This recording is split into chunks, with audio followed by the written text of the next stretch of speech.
హుస్నాబాద్ పట్టణంలోని double bedroom వద్ద Gouravelli project sub canal సర్వేను ఆపి రీడిజైన్ చేయాలని రైతులు రోడ్డుపై నిరసన చేశారు.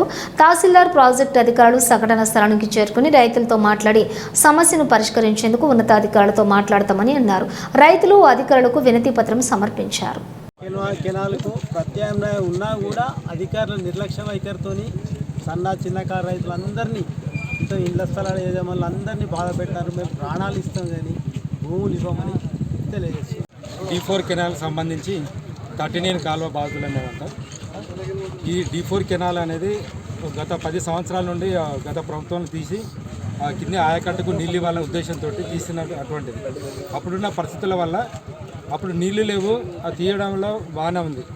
కానీ ఇప్పుడున్న పరిస్థితి ఇప్పుడు ఈ పరిస్థితులకు అనుగుణంగా దానికి తగ్గట్టుగా ఇప్పుడు డిజైన్ చేస్తే బాగుంటుందని ఆలోచన. ఎందుకంటే ఇక్కడ నుండి 13 D4 సంబంధించి 13 సబ్ కెనాల్ ఏదైతుందో దాన్ని తీసుకుపోవడం వల్ల సిటీలో ఉన్నటువంటి అంటే హుస్నాబాద్ సంబంధించి ఇక్కడ ఆయకట్టు లేదు. ఫస్ట్ మొదటి ప్రాధాన్యత నిజంగానే ఇక్కడ ఆయకట్టు ఉంది, భూములు ఉన్నాయి, దానికి నీళ్ళు వారి పంటలు పండుతాయంటే బాగానే ఉంటుంది. కానీ మొత్తం అంతా అర్బనైజేషన్ అవుతుంది, మొత్తం ఇండ్లు మొత్తం ఇక్కడ కాలువ దాకా వచ్చినాయి. తీసుకుపోవడం వల్ల దానికి ఎటువంటి ఉపయోగం లేకుండా ఉన్నది ఒకటి. ఈ తీసుకుపోవడం వల్ల ఇక్కడ ఉన్నట్టు ఇంట్లో ఏవైతే ఉన్నాయో విలువైన భూములు, మళ్ళీ ఇంకోటి సన్నకారు చిన్నకారు రైతులు ఎవరికి ఉన్నా కూడా 10 గుంటలు 20 గుంటలు 2 ఎకరాల కంటే ఎవరికి ఎక్కువ లేదు ఇక్కడ.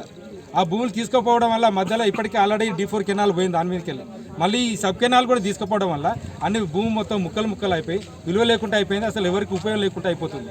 ఈ తీసుకుపోవడం వల్ల ఈ అధికారుల నిర్లక్ష్యం కూడా వాళ్ళు ఎప్పుడో 12 సంవత్సరాల క్రితం జరిగినటువంటి ఆ సర్వేను మళ్ళీ ఇప్పుడు కూడా దీనికి అనుగుణంగా కాకుండా మళ్ళీ పాత కెనాల్ పాత డిజైన్ తీసుకుపోవడం వల్ల ఉపయోగం ఏముందని మేము ప్రశ్నిస్తున్నాం. అలానే దీనికి నిజమైన ఉపయోగం ఉందంటే మీరు తీసుకొని పోయిన కాదంటలేము. దీనికి ప్రత్యామ్నాయంగా ఈ సిటీ దాటిన తర్వాత వేరే దగ్గర పాయింట్స్ వద్ద ఆల్రెడీ ప్రత్యామ్నాయం ఉంది. ఉన్నా కూడా అధికారులు నిర్లక్ష్యంతో అంటే వాళ్ళకు దేని వల్లనో వాళ్ళు నిర్లక్ష్యం వహించలేకపోతే ఫోర్స్ వల్లనో దీనికెళ్ళి నిజంగానే ఉపయోగం ఉండేది ఉంటే తీసుకొని పోయి మేము కాదంటలేము. ఈ నిరుపయోగం కాలువని తీసుకొని పోయి ఎవరికి ఉపయోగం లేనటువంటి దాన్ని మా మీద రుద్దడం సమంజసం.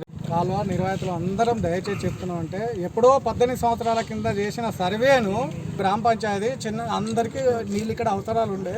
ఇప్పుడు తీసే కాలువతోటి ఎవ్వరికి నీరు అవసరం లేదు. దయచేసి మా నుంచి కాలువను రీడిజైన్ చేసేయండి, దయచేసి చెప్తున్నాం.